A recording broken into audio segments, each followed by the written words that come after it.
अपनी मर्जी से बनियान नियुक्त करता है भी वहां से आप राशन खरीदो। ऐसा सब पैरामिलिट्री फोर्स में होता है।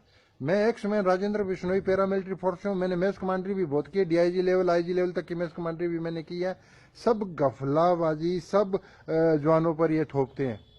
वो जवान दुखी था, रिटायरमेंट लिख रहा है, 20 साल की नौकरी में वो 96 में भर्ती हुआ था, अब वो रिटायरमेंट लिख रहा है। मजबूरी है उसकी लिखनी, क्योंकि ये जीने नहीं देते ये लोग। मेरे आपसे निवेदन है कि बात को गंभीरता से लो। अब मीडिया में डिबेट के लिए बुलाते, अभी इंडिया टीवी में कल रात की बहस चल रही है, उसमें रिटायर्ड डीजी बीएसएफ का बुला लिया, सेना का जनरल बख्शी बुला लिया है, और एक फिल्म निर्माता को बुला लिया, और बीजेपी के समीर पात्रा जी को बुला लिया।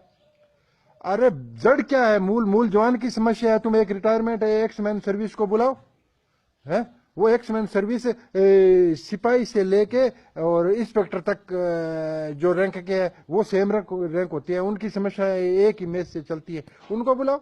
आप हाई लेवल के अफसर बुला लेते हैं, डीजी को क्या पता है मूल समस्या क्या है?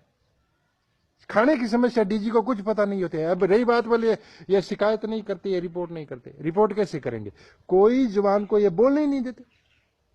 दरबार होता है राजा महाराजाओं की तरह। ये आते हैं राजा महाराजा बन के, कमांडेंट होता है, डीआईजी होते हैं, जैसे इनके अंदर राजा महाराजा वाली बू आ जाती है इनके अंदर। ये आते हैं ऐसे सुविधा करके, बोलने नहीं देते, और जो बोलता है उसकी रेड एंट्री कर देती है, उसको ये अपनी नजरों में बिठा लेते हैं, उसका ट्रांसफर कर देते हैं, उसको हरासमेंट करते हैं। अगर वो किसी ने जबरदस्ती कोई महत्वपूर्ण इनके ईगो के खिलाफ किसी ने जवान ने भी पॉइंट उठा दिया तो ये उस पर कार्रवाई करेंगे। ये कतई नहीं चूकते ये लोग।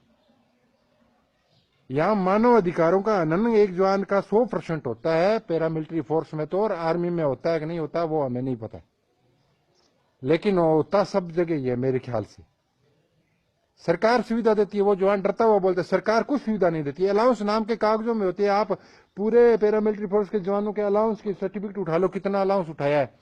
जब 5% लोगों ने अलाउंस, जो ऑफिस में बैठते हैं वही अलाउंस उठाते हैं, जो फील्ड में ड्यूटी करते हैं उनको कोई अलाउंस नहीं मिलता, क्योंकि वो अलाउंस भरने के लिए उनके पास टाइम ही नहीं है, वो कागज ही पूरे नहीं कर पाते हैं।